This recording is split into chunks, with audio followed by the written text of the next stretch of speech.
നമസ്തേ. മധുരം രാമായണത്തിലേക്ക് എല്ലാ സജ്ജനങ്ങൾക്കും സ്വാഗതം. രാമായണം ഇതിഹാസമാണെന്ന് നാം പറയാറുണ്ട്. ഇതിഹാസം എന്നാൽ ഇവിടെ ഇപ്രകാരം സംഭവിച്ചത് എന്നാണ് അർത്ഥം. രാമായണവും മഹാഭാരതവും ചരിത്ര സംഭവങ്ങളാണ്. വാൽമീകി രാമായണം ഇതിഹാസമാണെങ്കിലും അധ്യാത്മ രാമായണത്തിന് പുരാണം എന്നുള്ള ഒരു സ്ഥാനമാണ് ഉള്ളത്. അതിന് പ്രധാന കാരണം ബ്രഹ്മാണ്ഡ പുരാണത്തിലാണ് അധ്യാത്മ രാമായണം വരുന്നത്. അധ്യാത്മ രാമായണത്തിൽ 7 കാണ്ഡങ്ങളും 64 സർഗങ്ങളും 4200 ശ്ലോകങ്ങളും ഉൾപ്പെട്ടിരിക്കുന്നു. ഇന്ന് സ്വാമി ചിദാനന്ദപുരി നമുക്കായി വിവരിക്കുന്നതും ഇത്തരത്തിലുള്ള ഒരു ഭാഗമാണ്. ഇനി രാമായണ പാരായണം കേൾക്കാം. പാരായണം ചെയ്യുന്നത് ഡോക്ടർ ലക്ഷ്മിദാസ്.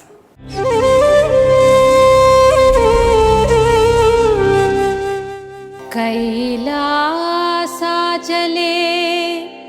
सूर्यकोटिशोभिते विमलालये रत्नपीठे संविष्टं ध्याननिष्ठं भाललोचनं मुनिसिद्धदेवादिसेव्यं नीललोहितं निजभर्तारं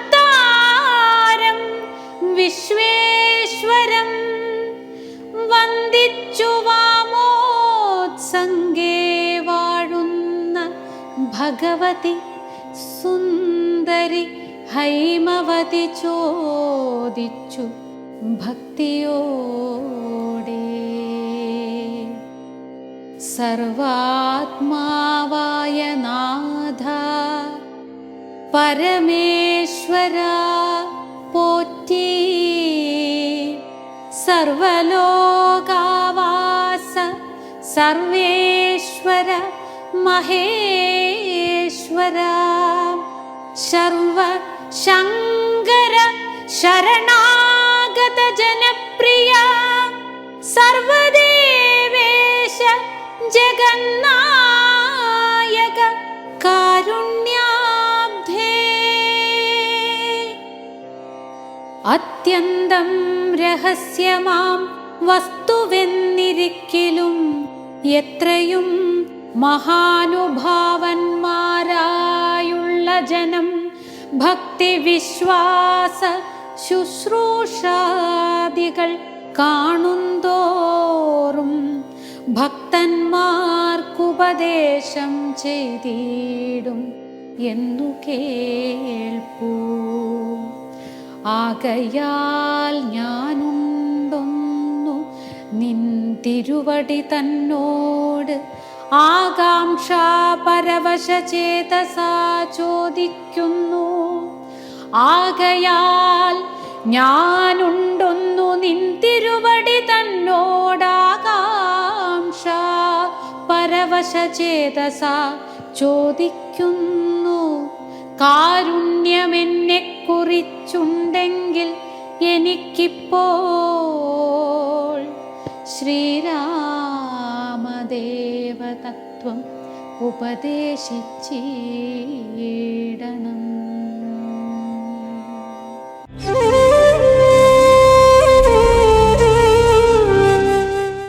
ധർമ്മവിഗ്രഹമാണ് ശ്രീരാമൻ. വ്യാസകൃതമായ രാമായണത്തിലെ ഉമാമഹേശ്വര സംവാദമാണ് സ്വാമിജി വിവരിക്കുന്നത്. നാരായണന്റെ അവതാരവും ഉത്തമ ധർമ്മവിഗ്രഹമായ ശ്രീരാമചന്ദ്ര പ്രഭുവിൻ്റെ ധർമാചരണത്തെക്കുറിച്ചുള്ള വ്യാഖ്യാനങ്ങൾ നമുക്ക് ശ്രദ്ധയോടെ കേൾക്കാം. സ്വജീവിതത്തിൽ അനുകരിക്കാൻ ശ്രമിക്കാം. സ്വാമിജിയുടെ വാക്കുകളിലേക്ക്.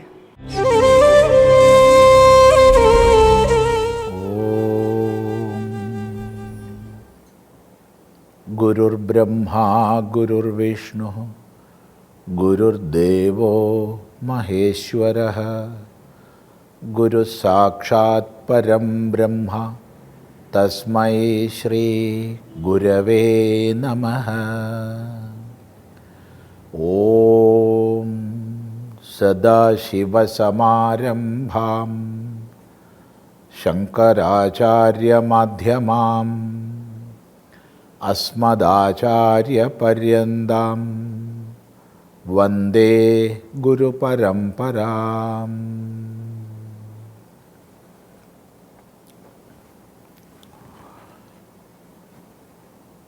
കർക്കിടക മാസത്തിൽ മലയാളികൾ പാരായണത്തിന് വിനിയോഗിക്കുന്നത് അധ്യാത്മരാമായണം കിളിപ്പാട്ടാണ്. തുഞ്ചത്ത് ആചാര്യൻ, രാമാനുജൻ എഴുത്തച്ഛൻ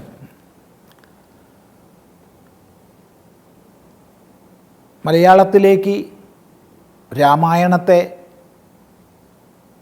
പരിവർത്തിതമാക്കി മലയാളികൾക്ക് മുമ്പിൽ രാമചരിതത്തെ അവതരിപ്പിച്ചു. അതിനവിടുന്ന് സ്വീകരിച്ചത് അധ്യാത്മരാമായണത്തെയാണ്. അധ്യാത്മരാമായണം വ്യാസകൃതമാണെന്നാണ് നാം പരമ്പരയാ വിശ്വസിച്ചു പോരുന്നത്. ബ്രഹ്മാണ്ഡ പുരാണത്തിൻ്റെ ഉത്തരഖണ്ഡത്തിൽ 7 കാണ്ഡങ്ങളിൽ 64 സർഗങ്ങളിൽ 4200 ശ്ലോകങ്ങളിലായിട്ട് വിരചിക്കപ്പെട്ടതാണ് അധ്യാത്മരാമായണം എന്നതാണ് പൊതുവെ നമ്മൾ പരമ്പരാഗതമായി വിശ്വസിച്ച് പോരുന്നത്. അത് ഉമാമഹേശ്വര സംവാദമാണ്. സാക്ഷാൽ പരമേശ്വരൻ ഉമയ്ക്ക്, പാർവതീദേവിക്ക് പറഞ്ഞു കൊടുക്കുന്ന രീതിയിലാണ് അധ്യാത്മരാമായണം അവതരിപ്പിക്കപ്പെട്ടിട്ടുള്ളത്. അത് രാമായണത്തിൻ്റെ ആധികാരികതയും അതിൻ്റെ മഹിമയും വളരെ വർദ്ധിപ്പിക്കുന്നതാണ്. കാരണം സാക്ഷാൽ പരമേശ്വരൻ ഉപദേശിച്ചതാണ്. ഉപദേശിക്കപ്പെട്ടതോ പാർവതീദേവിക്ക്. അപ്പം ആ രീതിയിലാണ് അധ്യാത്മരാമായണം അവതരിപ്പിക്കപ്പെട്ടിട്ടുള്ളത്. ആ ഒരു ഭാഗമാണ് നമ്മൾ ഇന്ന് ഇവിടെ പാരായണം ചെയ്തത്. അതിൻ്റെ ആരംഭം പാർവതീദേവി പരമേശ്വരനോട് പ്രാർത്ഥിക്കുകയാണ്. കൈലാസ പർവ്വതത്തിൽ ഏകാന്ത ദേശത്ത് തീർത്തും ഏകാന്തതയിൽ ഇരിക്കുന്ന സന്ദർഭത്തിൽ വന്ദിച്ച് എത്ര രഹസ്യമാണെങ്കിലും മഹാനുഭാവന്മാരായിട്ടുള്ളവർ ഉത്തമാധികാരികൾക്ക് നൽകുമല്ലോ, ഭക്തന്മാർക്ക് ഉപദേശം ചെയ്യുമല്ലോ. അതുകൊണ്ട് എനിക്ക് രാമചരിതത്തെ പറഞ്ഞു തരണമേ എന്ന് പ്രാർത്ഥിക്കുന്ന ഭാഗമാണ്. ഇവിടെ 1-2 ആശയങ്ങൾ ശ്രദ്ധിക്കുക. ഒന്ന്, ശരിയായ പാത്രത്വം നമ്മിലുണ്ടാകുമ്പോൾ, ഭക്തി ഉൾക്കൊള്ളാനുള്ള പാത്രത്വം നമ്മളിലുണ്ടാവുമ്പോൾ ഗുരുനാഥന്മാർ ഗോപ്യമായതും ഉപദേശിക്കും. ഗോപ്യം, രഹസ്യം എന്നൊക്കെ പറഞ്ഞാൽ രക്ഷിക്കപ്പെടേണ്ടത് എന്നാണ് അർത്ഥം. രക്ഷിക്കപ്പെടേണ്ടത്, ഗുഹ്യം, ഗോപ്യം എന്നതിൻ്റെ ഒക്കെ അർത്ഥം രക്ഷണീയം എന്നാണ്, രക്ഷിക്കപ്പെടേണ്ടത്. അപ്പം നമ്മളിലെ പാത്രത്വം വളർത്തിയെടുക്കുക, അറിയാനുള്ള കഴിവ് വളർത്തിയെടുക്കുക, അനുഗ്രഹിക്കപ്പെടാനുള്ള കഴിവ് വളർത്തിയെടുക്കുക എന്നുള്ളതാണ് നമ്മുടെ കർത്തവ്യം. അത് നമ്മൾ ചെയ്താൽ അനുഗ്രഹങ്ങൾ, ഉപദേശങ്ങൾ താനേ വന്നു ചേരും. ഇത് വളരെ ശ്രദ്ധേയമാണ് ജീവിതത്തിൽ. അപ്പം നമ്മുടെ ജീവിതത്തിലൂടെ അതിനുള്ള പാത്രത്വം നേടുക. അങ്ങനെ പാർവതീദേവി ഭക്തയായതുകൊണ്ട് തനിക്ക് ഉപദേശിക്കപ്പെടാനുള്ള അർഹതയുണ്ട് എന്ന് സൂചിപ്പിച്ചുകൊണ്ട് പ്രാർത്ഥിക്കുക ചെയ്തത്. ഇവിടെ മറ്റൊന്നുകൂടി ശ്രദ്ധിക്കുക. എന്തിനാണ് ഈ ഉമാമഹേശ്വര സംവാദരൂപമായ അധ്യാത്മരാമായണം? എന്താണതിന് വാൽമീകി രാമായണവുമായുള്ള ബന്ധം അഥവാ വേർതിരിവ്? രാമായണം പഠിക്കുന്ന നമ്മൾ മനസ്സിലാക്കിയിരിക്കണം. വാൽമീകീയ രാമായണത്തിൽ വ്യക്തമായി ശ്രീരാമചന്ദ്രൻ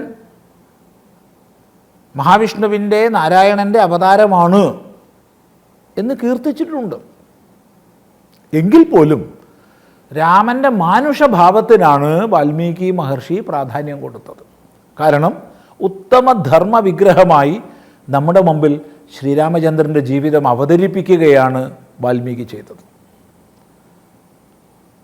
മനുഷ്യർക്ക് മുഴുവൻ ധർമാചരണത്തിനൊരു മാതൃകയെ സ്ഥാപിക്കുകയാണ് വാൽമീകി മഹർഷി ചെയ്തത്. അതുകൊണ്ട് രാമൻ്റെ മാനുഷഭാവത്തിനാണ് പ്രാധാന്യം കൊടുത്തത്. എന്നാൽ രാമചരിതം പൂർണ്ണമാവണമെങ്കിൽ രാമൻ്റെ ഈശ്വരഭാവത്തിന് പ്രാധാന്യം ലഭിക്കണം. ഇത് രണ്ടും വേണം. വാസ്തവത്തിൽ അധ്യാത്മരാമായണം ഈ കാര്യമാണ് ചെയ്യുന്നത്. രാമൻ്റെ ഈശ്വരഭാവത്തിന് പ്രാധാന്യം കൊടുക്കുന്നു. രണ്ടാമതായി, വാൽമീകി മഹർഷി ധർമ്മവിഗ്രഹമായ ശ്രീരാമൻ്റെ ജീവിതം ഹൃദയസ്പൃക്കായി നമ്മുടെ മുമ്പിൽ അവതരിപ്പിച്ചു. രാമൻ്റെ ജീവിതത്തോടൊപ്പം രാമയുടെ, സീതയുടെ ജീവിതവും മറ്റനേക ദിവ്യ വിഭൂതികളുടെ ജീവിതവും നമ്മുടെ മുമ്പിൽ അവതരിപ്പിച്ചു. എന്തിന്? അതെല്ലാം ധർമ്മ ആചരണത്തിന് പ്രേരകമാകും വിധമാണ്. പക്ഷെ നമ്മുടെയൊക്കെ ജീവിതത്തിൽ പലപ്പോഴും നമ്മൾ പതറിപ്പോകും. ധർമ്മം ആചരിക്കണമെന്ന ഉപദേശം കേട്ടതുകൊണ്ടോ ധർമ്മവിഗ്രഹമായ മഹാപുരുഷൻ്റെ ജീവിതം നമ്മുടെ മുമ്പിൽ സ്ഥാപിക്കപ്പെട്ടതുകൊണ്ടോ മാത്രം നമുക്ക് എപ്പോഴും ധർമ്മം ആചരിക്കാൻ കഴിഞ്ഞോളണമെന്നില്ല. അവിടെയാണ് ശുദ്ധമായ ഭക്തി നമുക്കുണ്ടെങ്കിൽ, അതുപോലെ തത്വവിചാരം നമുക്ക് ലഭിക്കുമെങ്കിൽ ഒരു സംശയമില്ല, ധർമാചരണത്തിന് നമ്മൾ പ്രാപ്തരാക്കും. ഇവിടെയാണ് അധ്യാത്മരാമായണത്തിൻ്റെ മഹിമ. വാൽമീകി രാമായണം ഉപദേശിക്കുന്ന ധർമ്മമെന്ന ആശയത്തിന്, അഥവാ ധർമ്മവിഗ്രഹമായ രാമൻ്റെ ജീവചരിത്രത്തിന് ഒരു കോട്ടവും തട്ടാതെ പരമമായ ഭക്തിയുടെ, പരമമായ വേദാന്ത വിചാരത്തിൻ്റെ ആശയങ്ങളെ ഹൃദയസ്പൃക്കായി വർണ്ണിച്ചു, നമ്മുടെ മുമ്പിൽ അവതരിപ്പിച്ചു അധ്യാത്മരാമായണത്തിൽ. അപ്പം നമ്മെ സംബന്ധിച്ച് ഈ ഒരു ഭക്തി നമ്മളിൽ നേടാൻ കഴിഞ്ഞാൽ, അതുപോലെ വേദാന്ത വിചാരം നമുക്ക് ചെയ്യാൻ സാധിച്ചാൽ, ഈ പ്രപഞ്ച നാടകത്തിൻ്റെ രഹസ്യങ്ങൾ അറിയാനുള്ളൊരു ശ്രമമെങ്കിലും നമ്മൾ ചെയ്താൽ ഒരു സംശയവുമില്ല, ധർമാചരണം ശക്തമായി നമുക്ക് ചെയ്യാൻ സാധിക്കും. വാസ്തവത്തിൽ ഇതാണ് വാൽമീകി രാമായണത്തിൽ നിന്ന് വിഭിന്നമായി അധ്യാത്മരാമായണം നമുക്ക് തരുന്നത്. കാരണം വാൽമീകി രാമായണത്തിൽ അത്തരം വേദാന്ത വിചാരമോ ഭക്തിപരങ്ങളായ ഉപദേശങ്ങളോ ഇല്ല. അധ്യാത്മരാമായണം ഭക്തി ഉപദേശങ്ങളെ കൊണ്ടും ഭക്തിഭാവത്തെക്കൊണ്ടും വേദാന്ത വിചാരത്തെക്കൊണ്ടും നിറഞ്ഞതാണ്. അതാണ് എഴുത്തച്ഛൻ മലയാളികൾക്ക് തന്നിട്ടുള്ളത്. അത് അവതരിപ്പിക്കപ്പെട്ടതോ ഉമാമഹേശ്വര സംവാദമായിട്ടാണ്. ആ സംവാദ ആരംഭം പഠിക്കുന്ന സമയത്ത് ഈ തത്വങ്ങളെല്ലാം ഓർമ്മിക്കാൻ നമുക്ക് സാധിക്കട്ടെ എന്ന് മാത്രം പറഞ്ഞ് രാമായണ മഹിമയെ ഒന്നുകൂടി അറിയിക്കുകയാണ് ചെയ്യുന്നത്. നമസ്കാരം.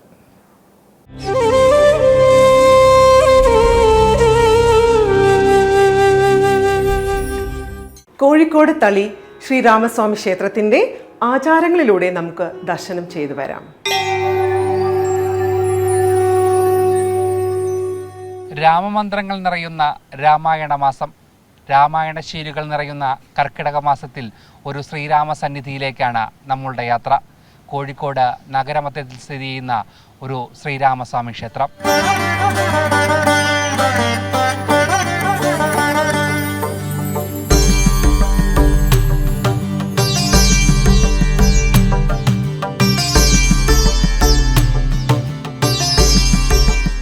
സാമൂതിരിനാടിൻ്റെ ഹൃദയഭാഗത്ത് പ്രകൃതിയുടെ പ്രശാന്ത സുന്ദര ശോഭയിൽ രാമമന്ത്രങ്ങൾ നിറയുന്ന ഒരു ശ്രീരാമസ്വാമി ക്ഷേത്രം, തളി ശ്രീരാമക്ഷേത്രം, പതിറ്റാണ്ടുകൾ പഴക്കമുള്ള പുണ്യസങ്കേതം.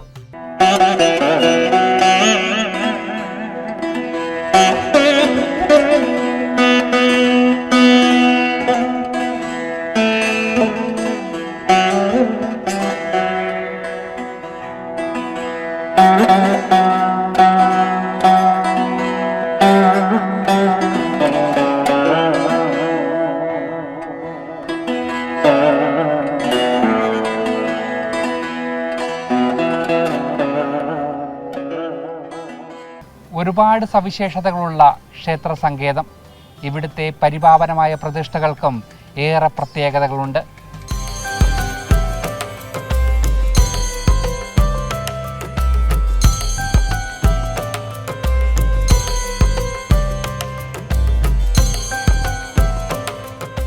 നമ്മൾ കോഴിക്കോട് വെച്ച് ഇപ്പോൾ അധിക സ്ഥലങ്ങളിലും പട്ടാഭിഷേകമായിട്ടുള്ള പ്രതീക്ഷ ഉണ്ടാവാറില്ല, സ്വതവേ ഉണ്ടാവില്ല. അത് കേരളത്തിൽ വെച്ചിട്ട് ഇവിടെ മാത്രമേ മിക്കവാറും കേട്ടിട്ടുള്ളൂ. അങ്ങനെയാണ്. പിന്നെ ഹനുമാൻ, ശ്രീ ഗണപതി, കന്നിമൂല ഗണപതി ഒക്കെ ഈ ക്ഷേത്രത്തിൻ്റെ ഉള്ള ഉപദേവന്മാരാണ്. ഈ കുറുപ്പന്മാരാൽ പ്രതിഷ്ഠിക്കപ്പെട്ടതാണ്. അത് വളരെ വിശേഷമാണ്. ശ്രീരാമനും സീതയോട് കൂടി ശ്രീരാമനാണ്. ഒരേ പീഠത്തിൽ ശ്രീരാമനും സീതയും ഇരിക്കുന്നുണ്ട്. അകപ്പാടൊരു നല്ല അന്തരീക്ഷമാണ് ഒരു കാലഘട്ടങ്ങളിൽ. തളിയാതിരിമാരുടെ ഭരണകാലഘട്ടങ്ങളിൽ തളിയാതിരിമാരെ നിയന്ത്രിച്ച സാമൂതിരി ഇവിടെ ഭരിക്കുമ്പോൾ നല്ല അന്തരീക്ഷത്തിൽ ധാരാളം ക്ഷേത്ര സമുച്ചയങ്ങളുണ്ടായിരുന്നു എന്നാണ്. സാംസ്കാരികമായിട്ട് ആൾക്കാരെ വളർച്ചയും ക്ഷേത്രത്തിൽ കൂടെ ഉണ്ടായത്. അതുകൊണ്ടായിരിക്കാം ഈ പ്രദേശം മുഴുവൻ ഒരു വിശ്വാസമെന്നോ അല്ലെങ്കിൽ വിശ്വാസം എന്ന് പറയാൻ പറ്റുമോ എന്ന് വെച്ചാൽ ഒരു ഭക്തി രസമായൊരു അന്തരീക്ഷമാണ് ഇവിടെ കാണുന്നത്. ക്ഷേത്രോൽപത്തിയെക്കുറിച്ചും ഐതിഹ്യത്തെക്കുറിച്ചും നിരവധി കഥകളുണ്ട്. ഒരു പതിറ്റാണ്ട് മുൻപാണ് ക്ഷേത്രം മലബാർ ദേവസ്വം ബോർഡിന്റെ അധീനതയിലെത്തുന്നത്.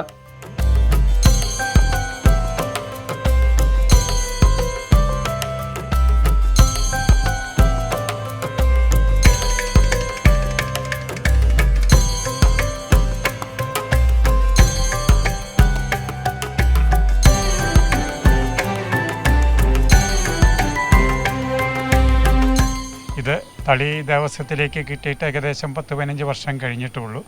ഒരു തറവാട് കുടുംബമായ കേലപ്പുറത്ത് ആ തറവാട്ടുകാരെ നിന്നാണ് നമുക്ക് അവർക്ക് കൊണ്ടു നടക്കാൻ കുറച്ച് ബുദ്ധിമുട്ട് വന്നതിനാൽ അവരത് തളി ദേവസ്വത്തിനെ ഏൽപ്പിക്കുകയായിരുന്നു.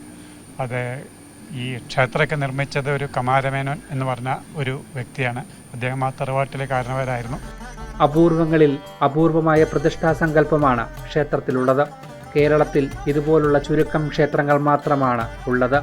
അതിനാൽ തന്നെ ഏറെ പ്രാധാന്യമർഹിക്കുന്നു ഈ ക്ഷേത്ര സന്നിധി.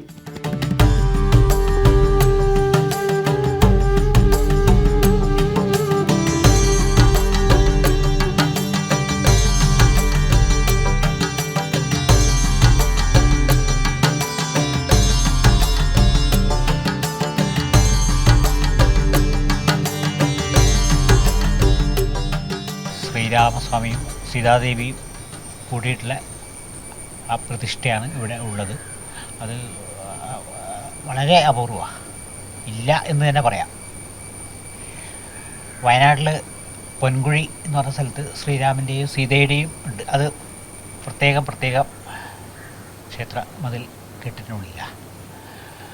ഇവിടെ ശ്രീരാമസ്വാമിയാണ് മൂലമന്ത്രം ഇതിനിടെ തന്ത്രി വന്ന് ഉപദേശിച്ച് തന്നിരുന്നു. എങ്കിലും വിഷ്ണുവായിട്ടാണ് പൂജ ചെയ്യാറ്. വിഷ്ണു അലങ്കാരപ്രിയനാണ്.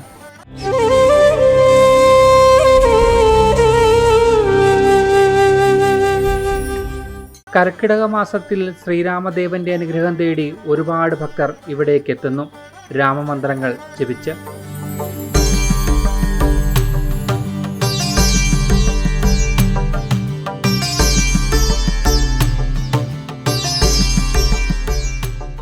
ഇപ്പം നല്ല തിരക്കും വന്നു തുടങ്ങിയിട്ടുണ്ട് അമ്പലത്തിലേക്ക്.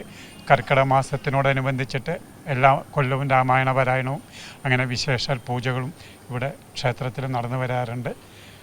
എന്തായാലും ഇനി അങ്ങോട്ടേക്ക് എന്തായാലും നല്ലൊരു പട്ടാഭിഷേക രൂപത്തിലുള്ള ശ്രീരാമസ്വാമി ക്ഷേത്രം എല്ലാവരും അറിഞ്ഞു വരുന്നതേ ഉള്ളൂ. ഇതുവരെ അങ്ങനെ നമുക്കൊരു ഈ ക്ഷേത്രത്തിനെ പറ്റി പൊതുവെ ജനങ്ങൾക്കൊരു അറിവുണ്ടായിട്ടില്ല. അപ്പം ഇങ്ങനെ മെല്ലെ ഇപ്പോൾ ഏതായാലും അറിഞ്ഞു വരുന്നുണ്ട്. ഇപ്പം ഒരുമാതിരി നല്ല ഭക്തജന തിരക്ക് ക്ഷേത്രത്തിൽ അനുഭവപ്പെടുന്നുണ്ട്.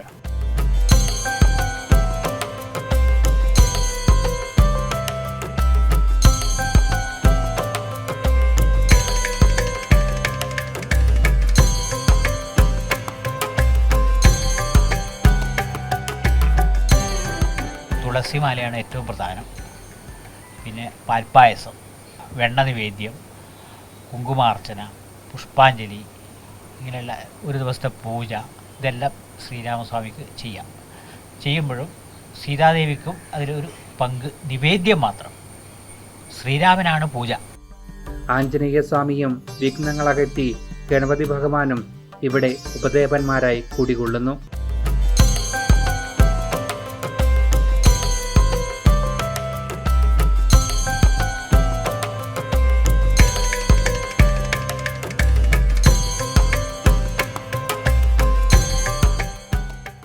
ഹനുമാൻ സ്വാമിക്ക് അവിൽ നിവേദ്യം, വെറ്റിലമാല, കുങ്കുമാർച്ചന, പിന്നെ ഒരു ദിവസത്തെ പൂജ, ഇങ്ങനെയുള്ള വഴിപാടുകളെല്ലാം ചെയ്യാം.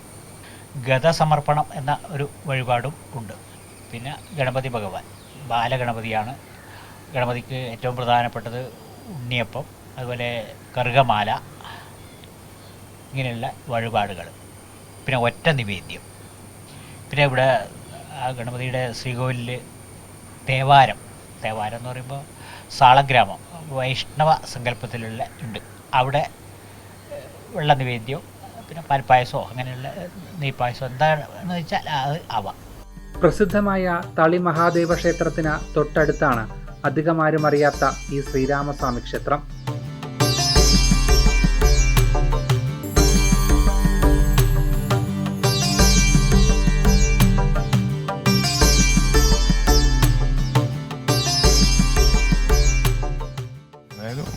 ആളുകളൊക്കെ അറിഞ്ഞു വരേണ്ടതാണ് ഈ ക്ഷേത്രത്തിൽ. കാരണം കല്യാണവുമായി ബന്ധപ്പെട്ടിട്ടുള്ള എല്ലാ കാര്യങ്ങളും ഇവിടെ ഒന്ന് പ്രാർത്ഥിച്ചാൽ നടക്കുമെന്നാണ് ഇവിടുത്തെ ശാന്തിക്കാരൊക്കെ പറഞ്ഞിട്ടുള്ള അറിവ്. എന്തായാലും വളരെ നല്ലൊരു ക്ഷേത്രമാണ്. ഹനുമാൻ സ്വാമിയോട് കൂടിയിട്ടുള്ള ഭഗവാനാണ് ഇവിടെ ഉള്ളത്. ഞാൻ മനസ്സിലാക്കിയത് അയോധ്യയിൽ നിന്ന് വന്നിട്ടുള്ള ഒരു വിഗ്രഹമാണ് ഇത് എന്നാണ് ഞാൻ മനസ്സിലാക്കിയിട്ടുള്ളത്. എന്തായാലും ഒരു കോഴിക്കോട് ഇത്രയും ഒരു ശക്തിയുള്ള ഒരു ശ്രീരാമചന്ദ്രൻ്റെ അമ്പലം ഇതുതന്നെയാണ് എന്നാണ് എൻ്റെ അഭിപ്രായം. അപ്പോൾ ഭക്തജനങ്ങൾ അറിഞ്ഞ് ഇവിടെ വന്ന് പ്രാർത്ഥിക്കേണ്ടതുണ്ട് എന്നുള്ളതാണ് പറയാനുള്ളത്.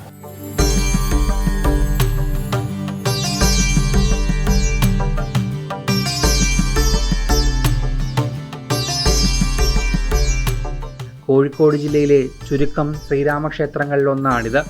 മുന്നിലെത്തുന്ന ഭക്തന് സർവ്വ ഐശ്വര്യം ചൊരിയുന്ന ശ്രീരാമസ്വാമി, ഭക്തിയും വിശ്വാസവുമെല്ലാം സംഗമിക്കുന്നിടം. അന്തരീക്ഷത്തിൽ മുഴങ്ങുന്ന രാമായണ ശീലുകൾക്കൊപ്പം ശ്രീരാമചന്ദ്രൻ്റെ മുന്നിൽ കൈകൂപ്പി വണങ്ങുകയാണ് ഓരോ ഭക്തനും.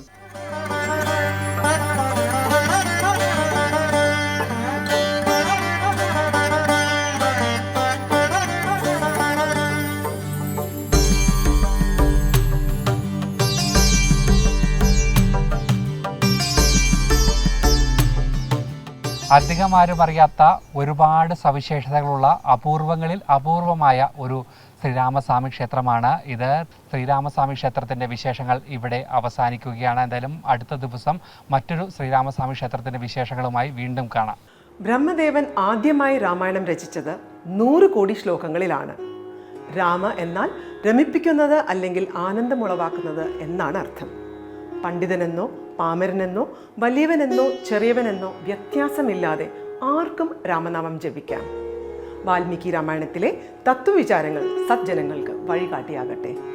നമസ്തേ.